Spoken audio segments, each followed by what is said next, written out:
c'est Moussa Sey Diallo du Mali. Je représente les panélistes de la sous-région. Et voilà, monsieur Moussa Sey Diallo. Monsieur Moussa Sey Diallo. Sey Diallo. Pas Sey.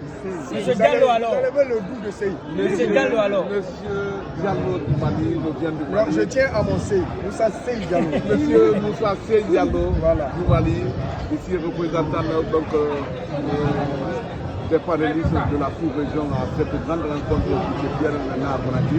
Et voilà, en quittant le Mali pour la Guinée, dites-nous, qu'est-ce qui vous anime pour l'Afrique? Une idée vous nourrir d'une Afrique meilleure. Il faut pour la société civile et surtout pour les peuples. Je voudrais commencer par remercier ceux qui ont organisé et qui nous ont invités à venir assister et participer à ce forum qui est véritablement une cérémonie, une activité de donner et de recevoir. Aujourd'hui, il faut passer par ça pour que l'Afrique puisse se comprendre, puisse se côtoyer et puisse se découvrir. Parce que c'est des thèmes qui intéressent pas seulement la Guinée, mais le forum, ceux qui l'ont organisé ont compris qu'il fallait aller au-delà de la Guinée, rencontrer d'autres personnes, les ramener ici aujourd'hui et qu'ils partagent ce qu'ils savent des thèmes qui sont là et entendre ce que les Guinéens ont en traitant, donnent en traitant ces thèmes-là. C'est ce partage qui est important, c'est ce partage qui va amener beaucoup plus le peuple africain, surtout de la sous-région, à se connaître, à s'octroyer certainement beaucoup de respect et à comprendre les problèmes des uns et des autres et pouvoir, à un moment donné, essayer de mutualiser et les solutions en diagnostiquant ces problèmes. Voilà ce qui aujourd'hui m'anime, la joie, la responsabilité et surtout le respect pour ceux qui ont organisé ce forum. Et je me dis quelque part que les Guinéens devraient vraiment pérenniser cette activité, pérenniser ce forum et donner beaucoup plus d'ampleur à cela parce qu'il faut reconnaître que le premier pays qui a pris son indépendance dans notre sous-région, c'est la Guinée.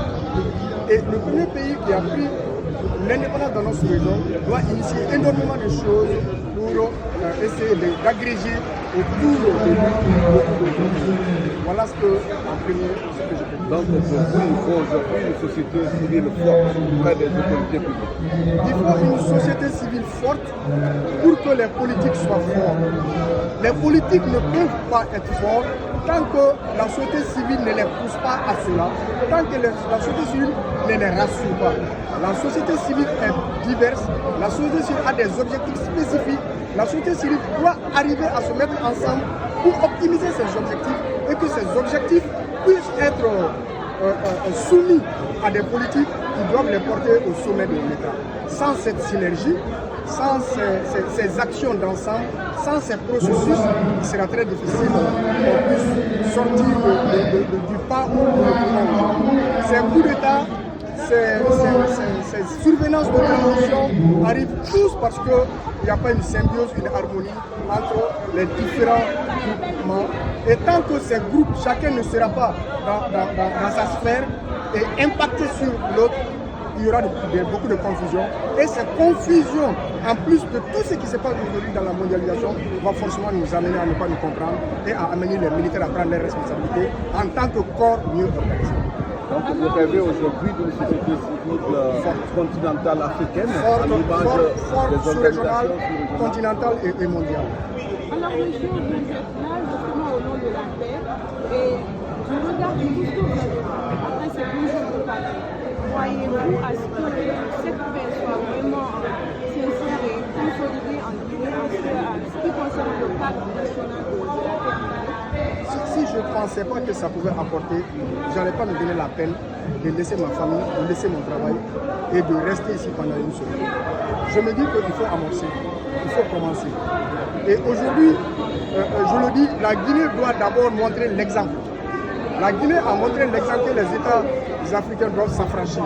La Guinée doit aller au-delà encore, en ce monde encore, pour se dire, nous pouvons impacter encore.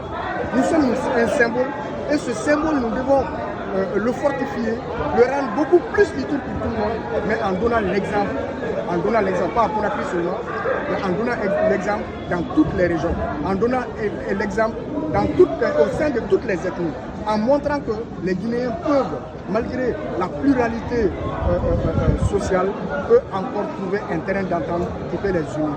En le faisant et en organisant de telles activités, la Guinée peut forcément rassembler. Merci.